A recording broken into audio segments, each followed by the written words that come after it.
All right, I'm going to do a quick review on my Honda 250L and the rear taillight eliminator. I see a lot of guys out there spending the money to buy their own kit and do this, and there's a few guys out there that have tried to do it themselves, and kind of what I've seen is they've made it real difficult and didn't really look good. So I'm going to show you what I did. I don't know if you can see it very well, but I just used everything that the bike had. You know, I took this back end apart and I just cut all the bulky stuff off, and then I used everything that was there to rebuild it. As you can see, I still got the factory tag light there, and all I did was, behind here is a big spacer that comes with it. So what I did is I took that off, and you'll have to re-drill a couple holes just for the wires to go through. And I had this black piece of ABS laying around in my shop, and I just used that adapter that was on this light as a pattern to drill all my holes and cut that out, so it kind of looks factory. You know, it still tucks your tag up in there to where, you know, it's still legal. It's still got the legal tag light. And on the back side here, I just took that, and when you lay this big piece that came down off of here down, if you put it on a bandsaw, if you've got one, it puts it at the perfect angle to cut that off. I still got a little bit of sanding to do to make it a little nicer looking, but then this is still the original tag light bracket. I mean, the license plate bracket. All I did was I held it up here and I cut the thing right in half. I pulled it together to where all the holes would line up, cut all the excess off, and you know, I know a lot of you won't have it, but you know, I do have my own little MIG welder, and I just welded it back together and sanded it down and repainted it. You know, so as you can see, you know, I think it looks pretty good. And you know, it didn't cost me anything to do it. You know, it took me about a half hour, and I was done. So you know, if anybody's got any questions, they can put it in the comments section, and I'll answer it for them. But you know, I think it looks okay.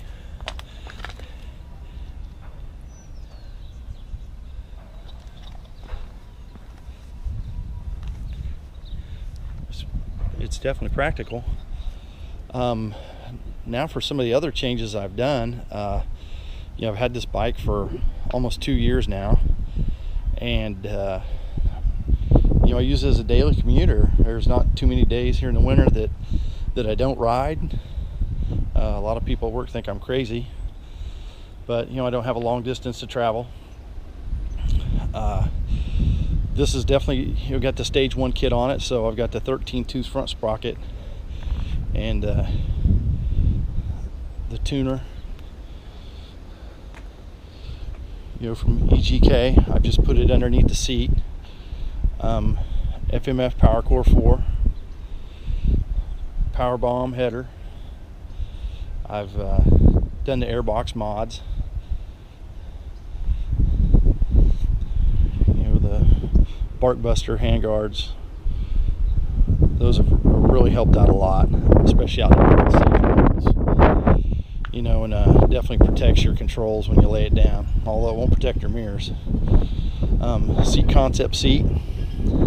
It's pretty nice. Wish it was a little taller in the back. You know, and got the Pro Billet Moto backrest.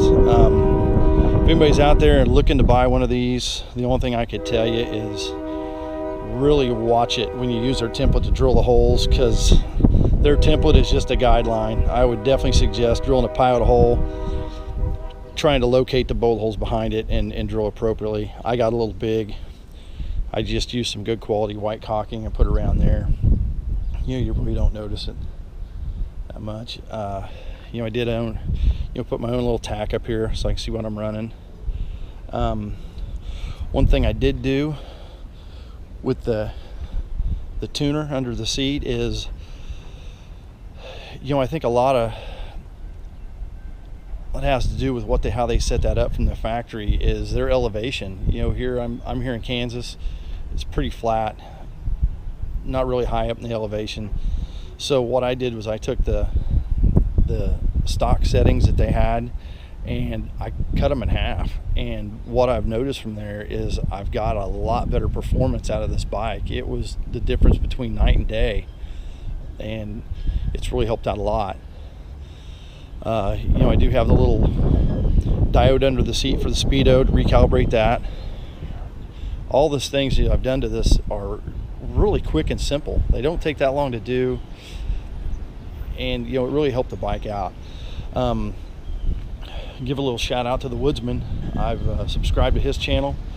He only lives a couple hours away from here. Maybe someday I can get down and ride with him and his boys for the weekend. But he just did a video on changing the rear sprocket to 42 tooth instead of a 40.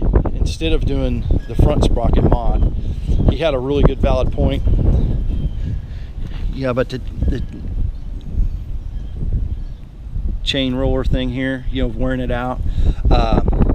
I've also seen some guys keeping the 13 tooth and running a 42. I'm really considering doing that and seeing what it can gain me. I'd like to have a little bit more low end grunt for when you do go off-road, and maybe a little bit more grunt on the higher end on the highway. If you're looking to buy one of these, and if you're solely wanting it for a highway bike, I wouldn't go that route. They're not a speed demon on the highway. You kind of struggle, holding 70 miles an hour. It's a fight. But if you're wanting a bike that you're just wanting to cruise around on and go have some fun out in the woods, man, definitely put this at the top of your list. I've been extremely happy with it. They did have a factory recall on these, something to do with the starter. I took mine in this winter, and an hour later it was cleared back on the road. So yeah, if you guys have any questions about what I've done, or about the taillight mod that I've done, that there's a lot of guys out there on a budget. I know I'm not made of money. Why go spend $100 and some for somebody else's kit, and when you can do it yourself in your garage and for free. And you wouldn't necessarily have to have a MIG welder to do the license plate deal back here. I'm sure that there's a lot of innovative people out there that can figure out a way around it. They make a lot of good epoxies right now. You could probably epoxy that thing back together since it is bolted.